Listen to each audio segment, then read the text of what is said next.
आणि मुलुख महाराष्ट्रामध्ये पहिली बातमी आहे सांगलीतल्या जबरदस्त राड्याची। गोपीचंद पडळकर, सदाभाऊ खोत आणि धनगर समाजातले अनेक कार्यकर्ते एकत्र आले आणि सांगलीमध्ये जबरदस्त राडा झाल्याचं पाहायला मिळालं। पोलिसांचे बॅरिकेड्स तोडून टाकत हे सगळे कार्यकर्ते अहिल्याबाई होळकर यांच्या स्मारकाच्या उद्घाटनाच्या प्रत्यक्ष ठिकाणी पोहोचले। या सगळ्यात काही कार्यकर्ते आतमध्ये घुसले तर गोपीचंद पडळकर आणि अन्य काही कार्यकर्त्यांना पोलिसांनी बाहेरच अडवून ठेवलं होतं। पण एक खूप मोठ्या प्रमाणातला राडा इथे पाहायला मिळाला। या स्मारकाचं लोकार्पण हे राष्ट्रवादी काँग्रेसचे अध्यक्ष शरद पवार यांच्या हस्ते होणार होतं, पण त्याआधीच हे उद्घाटन करण्याचा इशारा हा गोपीचंद पडळकर यांनी दिला होता।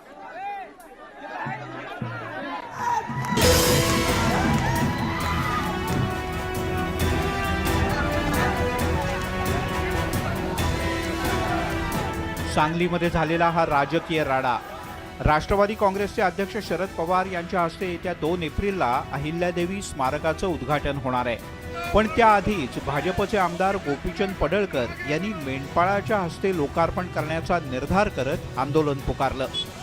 पोलिसांनी लावलेली संचारबंदी झुगारून देत गोपीचंद पडळकर आणि सदाभाऊ खोत यांच्यासह शेकडो कार्यकर्त्यांनी स्मारकाच्या दिशेने कूच केली।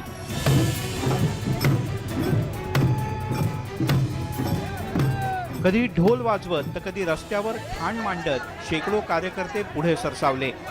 मध्येच पोलीस आणि कार्यकर्त्यांमध्ये बाचाबाची झाली। कार्यकर्त्यांवर लाठीचार्ज सुद्धा करण्यात आला। पण पोलिसांचे आदेश झुगारत पडळकर आणि खोत यांनी सूतगिरणी परिसर गाठला। पोलीस आणि भाजप कार्यकर्त्यांमध्ये जोरदार खेचाखेची सुरू असताना ड्रोनच्या माध्यमातून अहिल्यादेवींच्या पुतळ्यावर पुष्पवृष्टी करण्यात आली आणि पडळकर तसंच खोत यांनी या स्मारकाचं लोकार्पण केल्याचा दावा केला।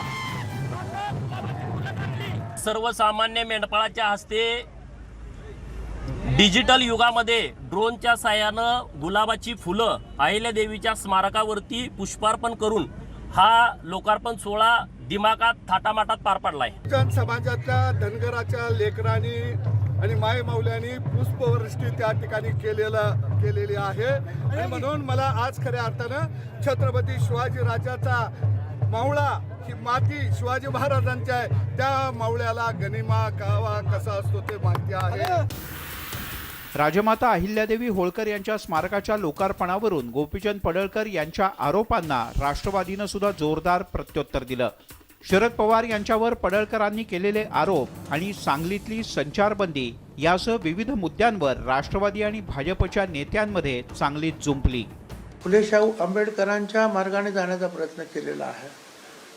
त्यामुळे मला असं वाटतं की त्यांच्या हस्ते अहिल्याबाई होळकरांच्या पुतळ्याचं अनावरण होणं हे अतिशय उचित आहे आणि त्यांना विरोध करण्याचं काही कारण नाही। बाकीचे राजकारणाच्या वेळेला राजकारण करा। 144 कलम आणि काय 144 कलम अप टू सेकंड म्हणजे 2 तारखेला सकाळी 10 पर्यंत का तर 2 तारखेला सकाळी 10 नंतर पवार साहेब येणार। लावायचं तर 144 लावा ना 15 दिवस तुम्ही।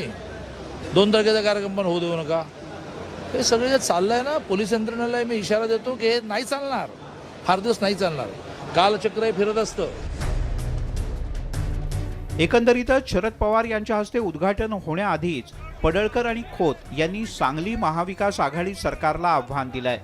संचारबंदी असतानाही कार्यकर्ते स्मारक परिसरात घुसल्यानं पोलिसांनी काही कार्यकर्त्यांना ताब्यातही घेतलं। पण या संपूर्ण प्रकारामुळे गोपीचंद पडळकर विरुद्ध शरद पवार आणि सरकार हा संघर्ष पुन्हा एकदा तीव्र होणार असंच दिसतंय। याचे आणखीन काय पडसाद उमटतात याकडे आता सगळ्यांचं लक्ष लागलंय। सांगलीहून आसिफ मुरसलसह ब्युरो रिपोर्ट, न्यूज 18 लोकमत। त्यामुळे हा राडा सगळा संपला तो ड्रोनच्या माध्यमातून पुष्पवृष्टी करून। वळूयात पुढच्या बातमीकडे। बातमी आहे ओबीसी समाजाच्या सद्यस्थितीच्या संदर्भातली। सद्यस्थितीत ओबीसी समाजाची अवस्था फार बिकट आहे आणि या सगळ्यावर मार्ग काढण्यासाठी आपण प्रयत्न करतोय। पण एवढंच नाही तर आरक्षण मिळण्यासाठी इथून पुढच्या काळात आंदोलन छेडण्याचा इशारा सुद्धा काँग्रेसचे नेते, मंत्री आणि ओबीसी समाजातले नेते विजय वडेट्टीवार यांनी दिलाय। ओबीसी आरक्षणाची लढाई आपण सुरू केली आणि ही लढाई आपण आता इथून पुढे देशभर घेऊन जाणार असल्याचं राज्याचे मदत आणि पुनर्वसन मंत्री तसंच ओबीसी नेते विजय वडेट्टीवार यांनी केलंय। घटनेनं दिलेला हक्क मिळेपर्यंत स्वस्थ बसणार नाही. ओबीसींनी एकसंध व्हावं असंही वडेट्टीवार म्हणाले. ते सांगलीमध्ये बोलत होते. चा मेळावा हा ओबीसी बांधवांना एकत्र आणून यामध्ये जे त्यांचे संविधानिक हक्क आहेत ते मिळवून देण्यासाठीचा हक्काचा मेळावा होता. आम्ही काही कायद्यामध्ये दुरुस्ती करून नवीन एकमताने निर्णय घेतला आणि स्थानिक स्वराज्य संस्थांच्या निवडणुकीच्या संदर्भात जसं विधानसभा आणि लोकसभेमध्ये डिलिमिटेशनचे अधिकार हे त्या राज्याकडे अनेक ठिकाणी आपल्या त्याकडे केंद्र सरकारकडे असतात, तसंच स्थानिक स्वराज्य संस्थांमध्ये ते अधिकार राज्य सरकारकडे असावेत. वळूयात पुढच्या बातमीकडे. बातमी आहे औरंगाबादमधल्या एका कार्यक्रमाची, ज्या कार्यक्रमात इम्तियाज जलील जे MIMचे खासदार आहेत त्यांनी एक गौप्यस्फोट केला.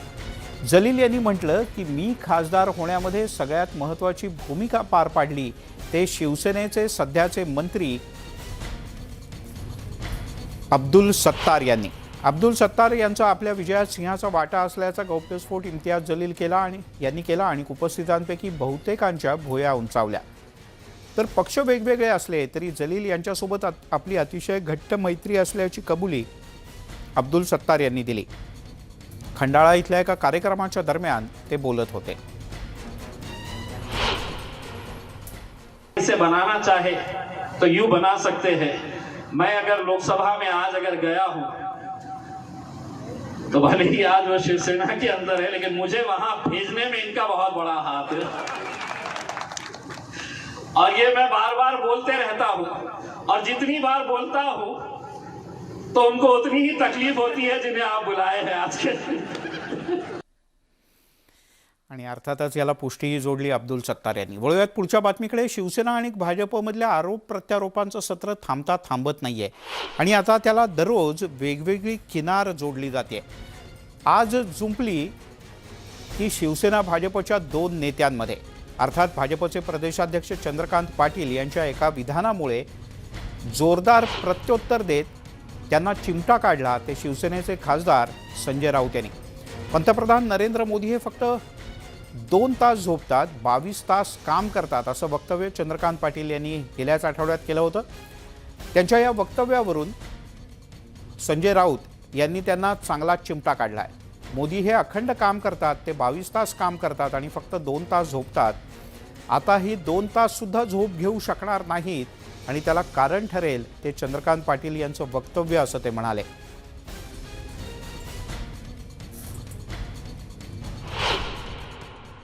या देशात दुसरं कोणी काम करत नाही, जगात दुसरं कोणी काम करत नाही. ना बायडन करत, ना पुतिन करत, ना प्रधानमंत्री ब्रिटनचे जॉन्सन करत किंवा जे कोणी आहेत ते, ना झेलेन्स्की करत. फक्त प्रधानमंत्री मोदी हे 22 तास काम करतात. 23 तासाचे 22 तास काम करतात. समजून घ्या, त्यांना फक्त 2 तास जेमतेम झोप मिळते. पण चंद्रकांत दादा पाटलांचं असं म्हणणं आहे की ते आता संशोधन करतायत की ती 2 तास झोप जी आमच्या प्रधानमंत्र्यांना मिळते तीही मिळू नये आणि 24 तास त्यांनी देशाची सेवा असं ते म्हणतात. हे ऐकून खरोखर प्रधानमंत्र्यांची ही 2 तासाची झोप सुद्धा उडाली. ही चमचेगिरीची हद्द आहे. अशी चमचेगिरी या देशामध्ये, चमचेगिरी यापूर्वी झाली आहे गेल्या 60 वर्षात. महात्मा गांधी नाही चमचे होते, सरदार पटेल नाही चमचे तो सबके पास है, लेकिन ऐसे चमचे हमने देखे. दरम्यान संजय राऊत यांच्या या टीकेला भाजपचे नेते आणि आमदार राम कदम यांनी जोरदार प्रत्युत्तर दिलंय. जे दिवसात 1.5 तास सुद्धा काम करत नाहीत त्यांच्याकडून आणखीन काय अपेक्षा असणार असं राम कदम म्हणाले. शिवसेना के नेता और उनका दल प्रतिदिन 1 या 1.5 घंटे से अधिक काम नहीं कर पाता,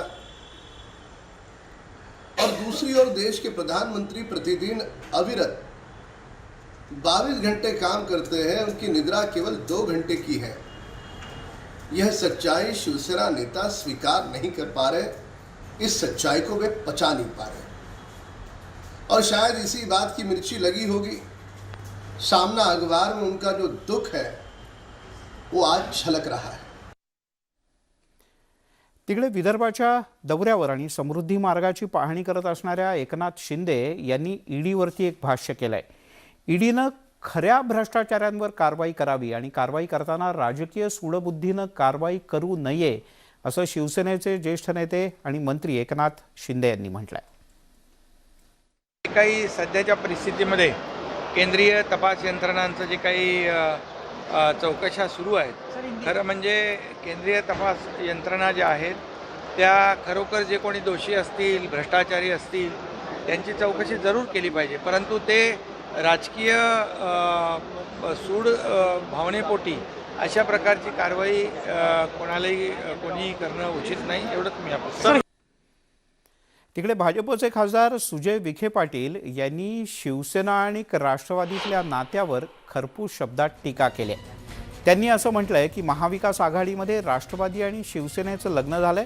राष्ट्रवादी आक्रमक नवऱ्याच्या भूमिकेत आहे तर शिवसेना मूक बायकोच्या भूमिकेत आहे.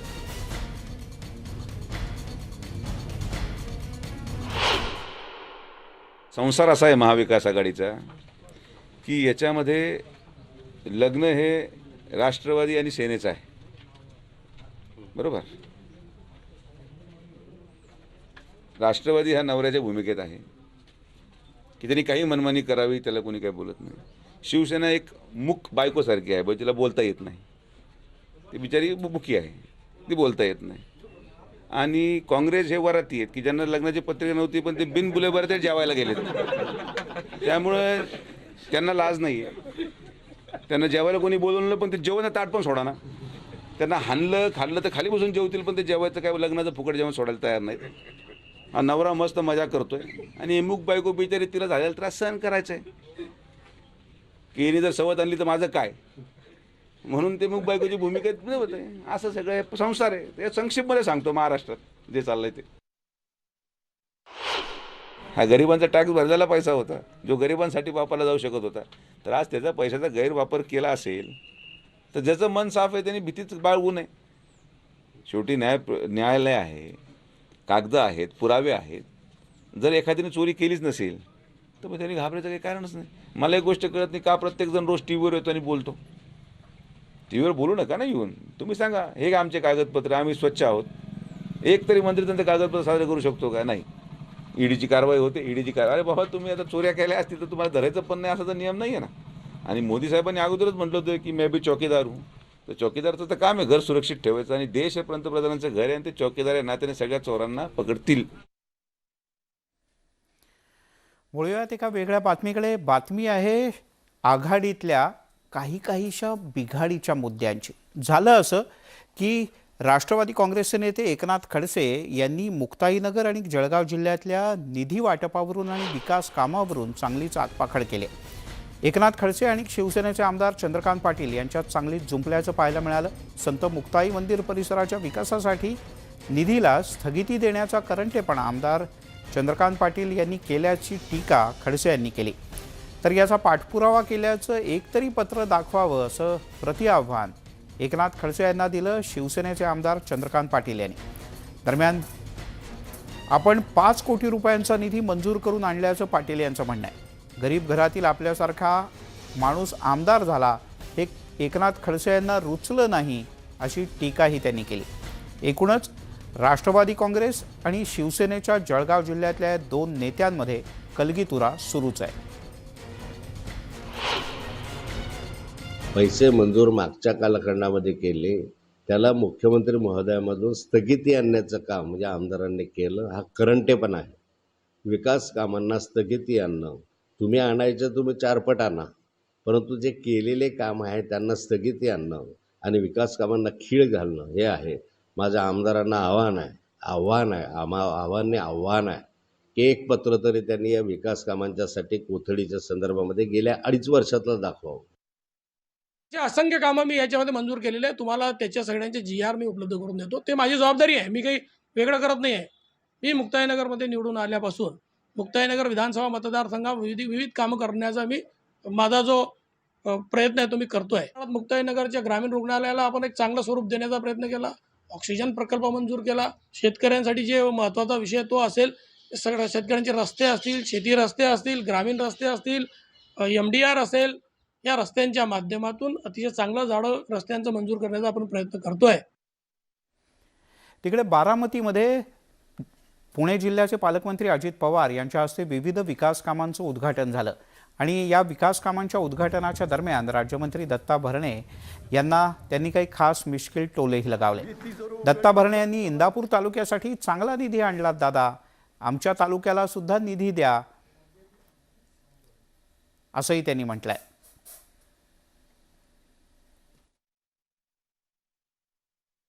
आम्ही संजय जगताप सगळे सांगत असतो, मामा आमच्याही तालुक्यांवर लक्ष ठेवा, फक्त तुम्ही राज्यमंत्री एकट्या इंदापूरचे नाही आहेत, मला बाबाला विनंती करावी लागते, मला दे बाबा काहीतरी. तर काय करतात, बांधकामच्या चाव्या त्यांच्या हातात आहे, पण त्या बाबाला हे माहिती नाही की तिजोरीच्या चाव्या माझ्या हातात. मी तिजोरी उघडली, बांधकामाला पैसे दिले तरच ती द्यायचा, नाहीतर काय देणार.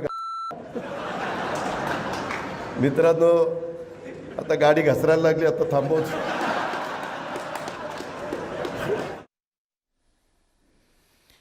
वळूयात पुढच्या बातमीकडे. राज्यात आणि देशातल्या महागाईच्या विरोधात लवकरच म्हणजे येत्या 31 तारखेपासून राज्यभरात आणि देशपातळीवर महागाईच्या विरोधात मोठं आंदोलन छेडणार असल्याची घोषणा काँग्रेसचे प्रदेशाध्यक्ष नाना पटोले यांनी केली.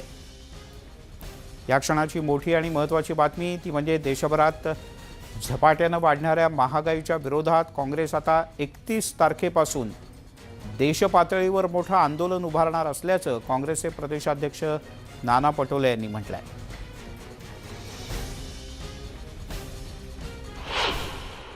महागाई वाढली नाही, डिझेल पेट्रोलचे LPGचे भाव वाढले नाही, जीवनावश्यक किमतीचे भाव वाढले नाही. आणि जसं निवडणुका झाल्या आणि लोकांनी भाजपला 4 राज्यात निवडून दिलं, दळणी किमती वाढवून टाकली.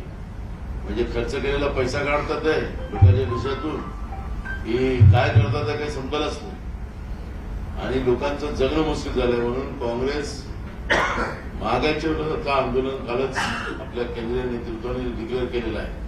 ते 31 तारखेपासून त्याचं आंदोलनाची तयारी करायची आहे. पॅरलल हे दोन्ही काम आपले आंदोलन आणि ते.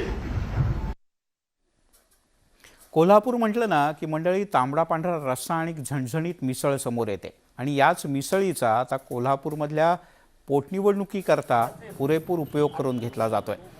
कोल्हापूरमध्ये निवडणुकीच्या प्रचारासाठी याचा वापर केला जातोय.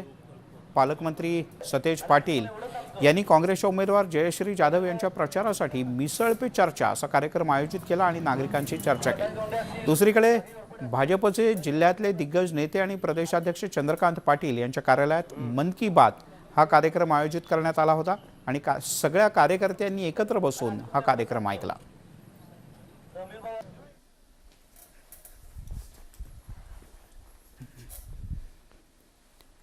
कोरोनाच्या काळात संपूर्ण देशात सर्व घटकांनी एकत्र येत कोरोनाला हरवून टाकण्यासाठी काम केलं असं म्हटलंय राज्यपाल भगतसिंग कोश्यारी यांनी. सामान्य वेळेत मात्र नेते भांडत असतात, सामान्यतः नेते भांडतात, पण दुसरीकडे देशावर पाकिस्तान चीन यांच्यामुळे संकट येतात, सगळे एकत्र येतात असंही राज्यपालांनी नमूद केलं.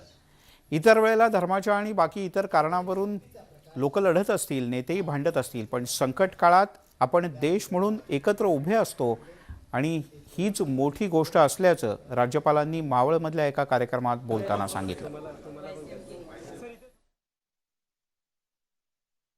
सबने कोरोना कालखंड में भी बहुत अच्छा काम किया है और उस कालखंड में हमारे सब लोग ने, ये केवल कोरोना कालखंड में ऐसा केवल लोनावाला भी क्या ऐसा नहीं है, ये पूरे देश में इन लोगों ने सब काम किया. और हमारे देश का एक सौभाग्य है कि जब सामान्य समय होता है तो मोहल्ले में भी लड़ाई बहुत होती है और नेता तो बहुत ही लड़ते हैं. बातमी आहे कर्नाटकच्या बरोबरच्या सीमावादाची. सीमावादाचा प्रश्न वेगवेगळ्या वेळेला काही ना काहीतरी कारणानं सातत्यानं पुढे येत असतो. यावेळेला आणखीन एक निमित्त आहे. कर्नाटकच्या मुख्यमंत्र्यांनी अशा प्रकारचा कुठलाही वाद उपलब्ध नसल्याचं म्हटलंय आणि त्याला शिवसेनेचे नेते आणि खासदार संजय राऊत यांनी जोरदार प्रत्युत्तर दिलंय. आणि या सगळ्यामुळे महाराष्ट्राचा हा सीमावादाचा प्रश्न पुन्हा एकदा चर्चेत आलाय. महाराष्ट्र कर्नाटक सीमाप्रश्नी शिवसेनेचे नेते खासदार संजय राऊत यांनी केलेल्या ट्विटवरून सध्या कर्नाटकमध्ये वातावरण तापलेलं आहे. संजय राऊतांनी एक व्यंगचित्र शेअर करताना बेळगाव फाईल्स या काश्मीर फाईल्सपेक्षा भयंकर आहेत अशी टीका केली आणि हेच ट्विट कर्नाटकला झोंबलंय. कर्नाटकचे मुख्यमंत्री बसवराज बोम्मईंनी तर सीमा प्रश्न अस्तित्वातच नसल्याचा जावई शोध लावलाय. 1956च्या भाषावार प्रांत रचनेत सोलापूर, अक्कलकोट महाराष्ट्राला देऊन त्या बदल्यात बेळगाव परिसर कर्नाटकनं ताब्यात घेतल्याचा दावा बोम्मईंनी केलाय. त्यामुळं सीमा भागात आता संतप्त प्रतिक्रिया उमटल्या आहेत. या मुद्द्यावरून शिवसेनेचे खासदार विनायक राऊत यांनी भाजपावर निशाणाही साधलाय. कर्नाटकमधलं सध्याचं कर्नाटकी सरकार आहे जे भारतीय जनता पक्षाचं आहे. आम्ही सुद्धा लोकसभेमध्ये आदरणीय पंतप्रधानांना ज्यावेळेला पत्र दिलं त्यावेळेला भारतीय जनता पक्षाने त्या पत्रावर सह्या करायला त्यांच्या सदस्यांनी नकार दिला. यावरूनच भारतीय जनता पक्षाचं कर्नाटक सीमा प्रश्नाच्या संदर्भातलं दुटप्पी धोरण दिसून येते.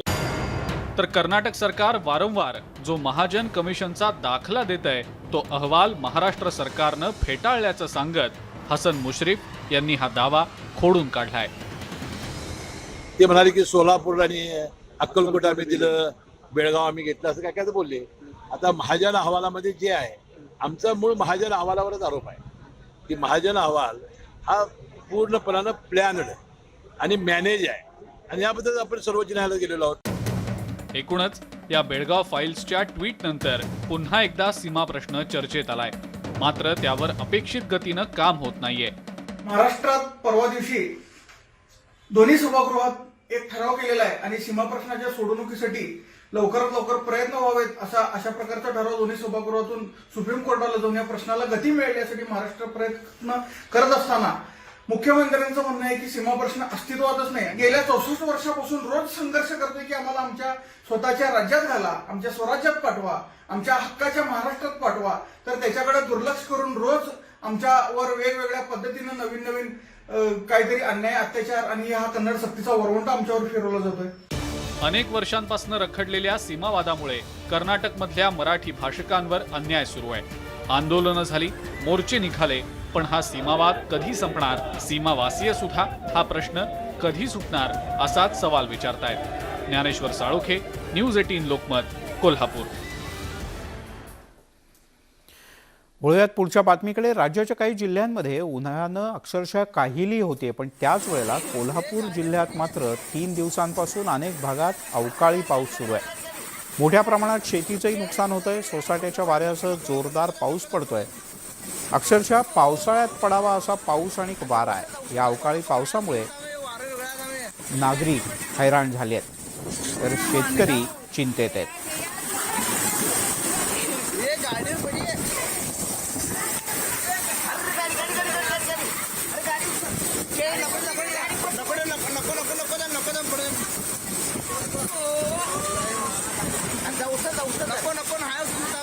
ही दृश्य पुरेशी बोलकी आहेत. या वादळी वाऱ्यांनी अनेक ठिकाणी झाडं उन्मळून पडली, तर काही ठिकाणी रस्त्यावर लावलेली वाहनं आडवी झाली. इकडे कोकणातल्या पर्यटनाला चालना मिळावी यासाठी रेवस ते रेड्डी अशा प्रकारच्या सागरी मार्गाचा आराखडा हा तयार झाला असून लवकरच त्याचं सर्वेक्षण करून अंतिम मंजुरी मिळणार आहे. राज्य सरकारनं आराखड्याला मंजुरी दिली. 165 किलोमीटरचा हा मार्ग आहे.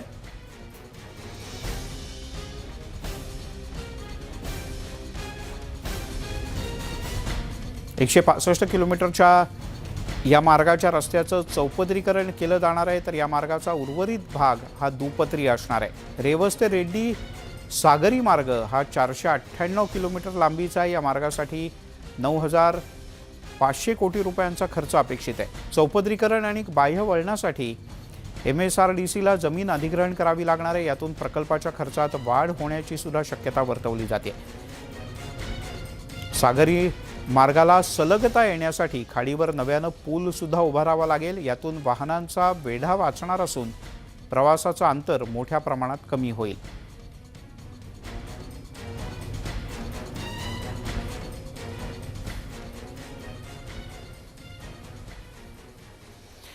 राज्य सरकारनं नुकतंच मराठी भाषेच्या बद्दलचे काही वेगवेगळे आदेश काढले, त्यात मराठी पाट्यांचा सुद्धा समावेश आहे. पण त्याच वेळेला राज्याच्या अनेक भागात बंद पडत चाललेल्या मराठी शाळांबद्दलचं सरकारचं धोरण काय, हा प्रश्न मात्र अनुत्तरित आहे.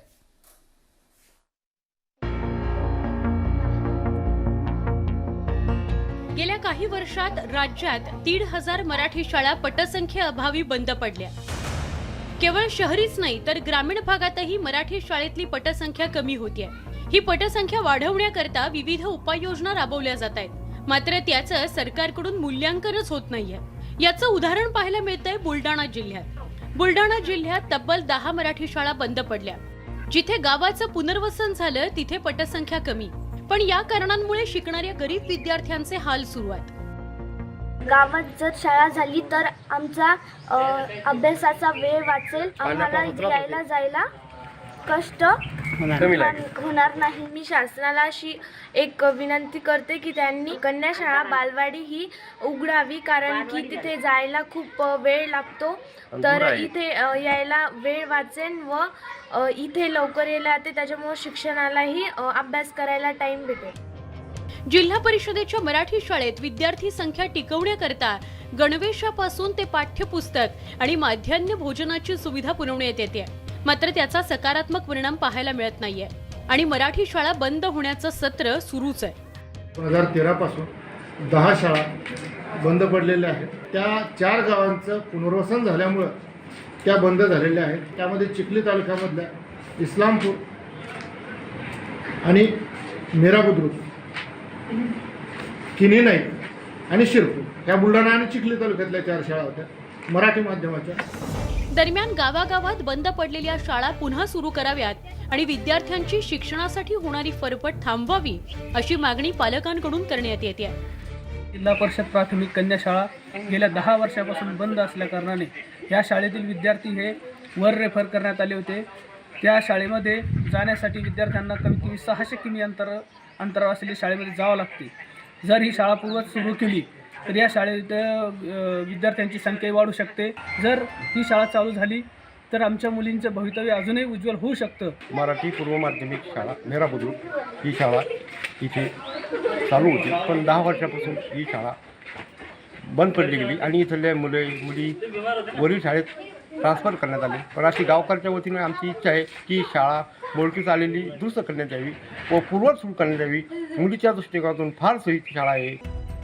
ग्रामीण भागात तर जिल्हा परिषदेच्या शाळेत एकाच खोलीत अनेक वर्गांचे विद्यार्थी शिक्षण घेतात, तर काही ठिकाणी 3 ते 4 वर्गांना केवळ एकच शिक्षक शिकवत असल्याचं धक्कादायक वास्तव आहे. त्यामुळे या शाळांमध्ये शिक्षण घेणाऱ्या विद्यार्थ्यांच्या शैक्षणिक गुणवत्तेबाबत प्रश्न उपस्थित न केलेलेच बरे. आजच्या मॉडर्न विश्वात पालकांचा कल मुलांना कॉन्व्हेंटमध्ये शिकवण्याकडे आहे. प्रशासन मात्र अद्याप जुन्याच शिक्षण पद्धतीवर अडून बसलंय. त्यामुळे सरकारी शाळा केव्हा अपडेट होणार असा सवाल निश्चितच पालकांच्या मनात येत असणार. राहुल खंडारेसह bureau report, news 18 Lokmat, Buldhana. केवळ बुलढाण्यातल्याच मराठी शाळा बंद होत आहेत असं नाही, तर राज्यात अनेक ठिकाणी अशी स्थिती आहे. यासोबतच मुलुख महाराष्ट्रामध्ये घेऊयात एक छोटासा ब्रेक.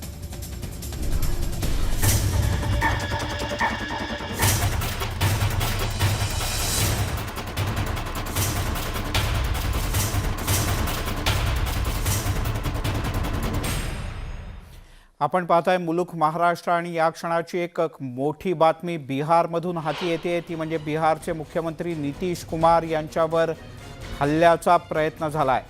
नितीश कुमार यांच्या सुरक्षेत अतिशय गंभीर चूक असल्याचं समोर आलंय आणि नितीश कुमार यांच्यावर हल्ल्याचा प्रयत्न झाला.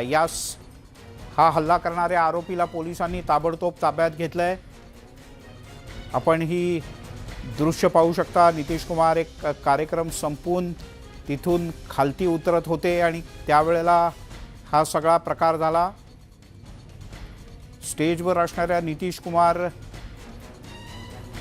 यांच्या इथे जाऊन थेट एक जण समोर आला आणि त्यानं नितीश कुमार यांच्यावर हल्ल्याचा प्रयत्न केला.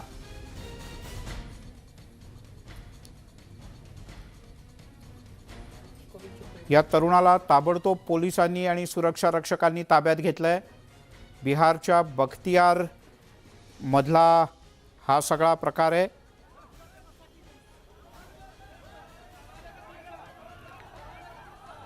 स्थानिक पोलिसांनी त्याला लगेच ताब्यात घेतलंय आणि पोलिसांचं असं म्हणणं आहे की हा एक माथेफिरू आहे आणि अशा प्रकारच्या चित्रविचित्र गोष्टी तो अनेकदा करत असतो।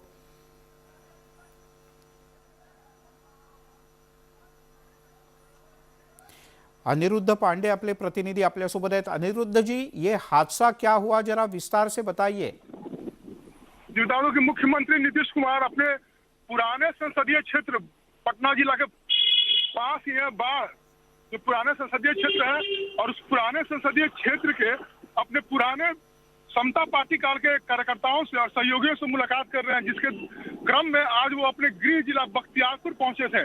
मुख्यमंत्री का 3 से 4 जगह प्रोग्राम बख्तियारपुर में था और वो हर जगह करते हुए प्राथमिक स्वास्थ्य केंद्र में महान स्वतंत्रता सेनानी पंडित शीलभद्र यादी का प्रतिमा था, उस प्रतिमा पर पुष्पांजलि करने मुख्यमंत्री पहुंचे तो एक सिरफिरा व्यक्ति जो है वो आता है और मुख्यमंत्री को सुरक्षा को चीरते हुए मुख्यमंत्री को एक थप्पड़ चलाता है। हालांकि सुरक्षाकर्मी तुरंत कार्रवाई करते हैं, उसको गिरफ्तार करते हैं।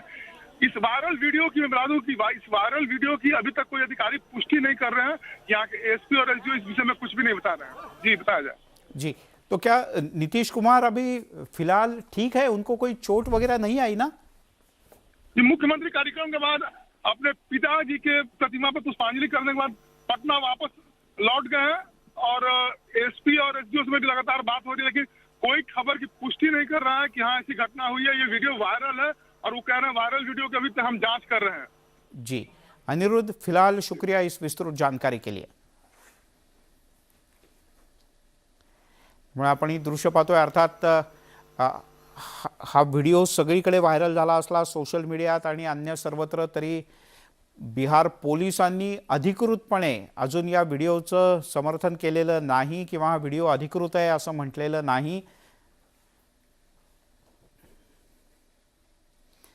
यानंतर बोलूयात महाराष्ट्रातल्या बातम्यांकडे। बातमी आहे ठाण्यातल्या नौपाडा परिसरात मोनालिसा नावाची एक जुनी इमारत आहे। इथे लागून असलेल्या एका मराठा सेवा मंडळाच्या कार्यालयाच्या इथे टाकीच्या दुरुस्तीचं आणि स्वच्छतेचं काम सुरू होतं। या टाकीमध्ये पडून 2 कामगारांचा मृत्यू झाल्याचं कळतं। मराठा मंडळाच्या सांस्कृतिक केंद्राची ही इमारत आहे आणि या पाण्याच्या टाकीत 2 कामगारांचा मृत्यू झाला। इथे 4 कामगार पाण्याच्या टाकीची साफसफाई करण्यासाठी इथे उतरले होते। यावेळेला 2 कामगारांचा टाकीत पडून गुदमरून मृत्यू झाल्याचं कळतंय, तर 2 कामगारांवर सध्या रुग्णालयात उपचार सुरू असल्याची माहिती मिळते। टाकीमध्ये काही केमिकल टाकण्यात आलं होतं आणि टाकीची कदाचित स्वच्छता करण्यासाठी आणि त्यामुळे श्वास गुदमरला आणि या कामगारांचा मृत्यू झाला अशी प्राथमिक माहिती मिळते। या प्रकरणात पोलिसांनी ठेकेदाराच्या निष्काळजीपणामुळे हे मृत्यू झाल्याची प्राथमिक नोंद केली आहे। या सगळ्या प्रकरणाचा पुढचा तपास सुरू आहे।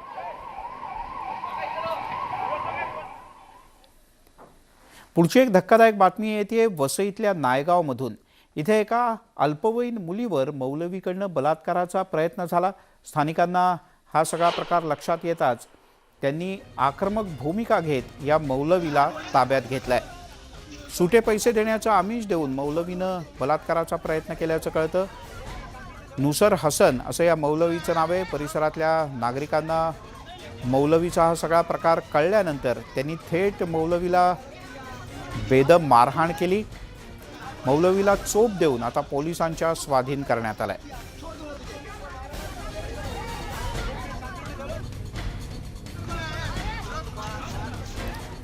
आता बातमी आहे न्यूज 18 लोकमतच्या एका जबरदस्त दणक्याची। दौंडच्या परिसरात असलेल्या भीमा नदीत मोठ्या प्रमाणात वाळूची तस्करी चालते। या संदर्भातल्या बातम्या आम्ही सातत्यानं लावून धरल्या होत्या। यानंतर प्रशासन खडबडून जागं झालं आणि या सगळ्या वाळू तस्करीच्या विरोधात मोठ्या प्रमाणात कारवाई करण्यात आली।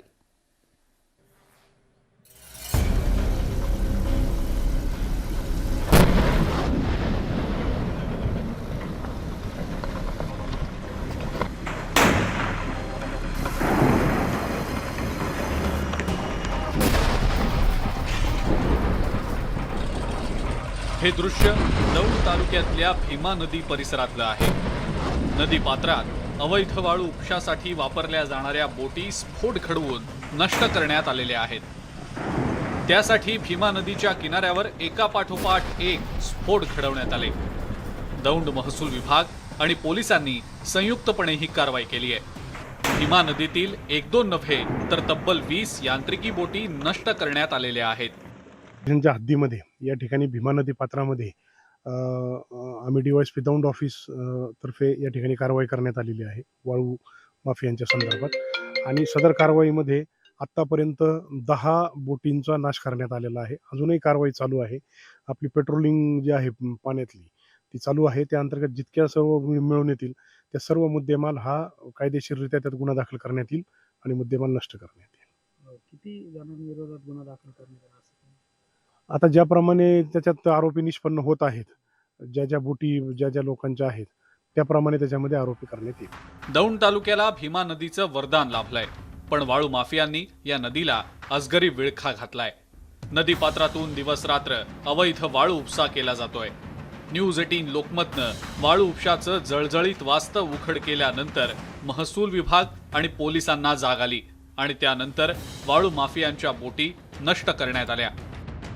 पोलीस आणि महसूल विभागानं वाळू माफियांच्या बोटी नष्ट केल्या, मात्र एकाही वाळू माफियावर कारवाई का करण्यात आली नाही? प्रशासनाला वाळू माफियांविषयी खरंच माहिती नाही का? बोट मालकांचा प्रशासनानं शोध का घेतला नाही? पोलीस स्टेशन आणि तहसीलदार कार्यालयापासून अवघ्या 1.5 किलोमीटर अंतरावर वाळू उपसा होत असताना त्याची खबर प्रशासनाला का लागली नाही? असे अनेक प्रश्न आजही अनुत्तरितच आहेत। खरं तर दौंड तालुक्यातील दौंड शहर, खोरवाडी, शिरापूर, वाटलूज आणि मलठण या परिसरात वाळू माफियांकडून मोठ्या प्रमाणात अवैध वाळू उपसा केला जात आहे। प्रशासनाकडून वरवरची कारवाई केली जाते, त्यावेळी वाळू माफियांच्या कारवाया काही काळासाठी थंडावतात देखील। मात्र काही काळानंतर पुन्हा माफियांकडून वाळू उपशाला सुरुवात केली जाते। यावेळी सुद्धा तेच चित्र पाहायला मिळतंय। सुमित सोनवणे, न्यूज 18 लोकमत, दौंड। बोटी उद्ध्वस्त झाल्या, मुद्देमाल जप्त झाला, पण या पाठीमागचे जे मास्टर माइंड आहेत त्यांच्यावर गुन्हे दाखल कधी होणार, त्यांच्यावर कारवाई कधी होणार, हाच खरा प्रश्न आहे। मुलुक महाराष्ट्रामध्ये घेऊयात एक छोटासा ब्रेक नंतर काही महत्त्वाच्या बातम्या।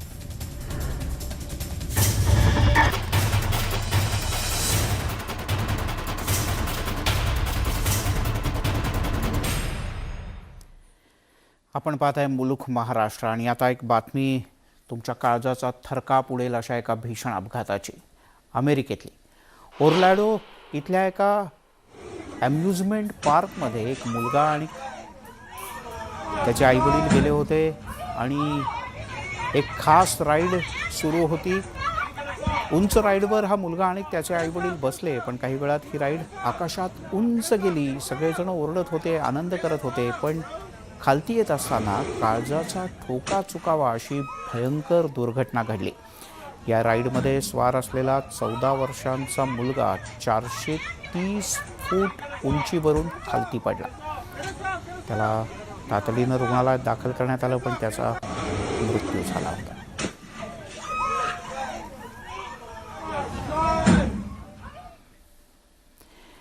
आणि एक बातमी हाती येते पेट्रोल आणि डिझेलच्या दरवाढीची। पेट्रोल आणि डिझेलची पुन्हा एकदा दरवाढ झाली आहे। भारतीय तेल कंपन्यांनी पेट्रोल आणि डिझेलचे जे दर जारी केले आहेत त्यानुसार डिझेल पुन्हा 58 पैशांनी महागलं आहे, तर पेट्रोल 53 पैशांनी महागलं आहे। 6 दिवसातील पेट्रोल डिझेल दरवाढीची ही 5वी वेळ आहे। सकाळी 6 वाजल्यापासून देशभरात हे नवीन दर लागू झालेले आहेत। मुंबईत पेट्रोल आता 113 रुपये प्रति लिटर, तर डिझेल आता 100च्या उंबरठ्यावर पोहोचलं आहे, म्हणजे 98 रुपये 13 पैसे प्रति लिटर या दरानं मिळत आहे।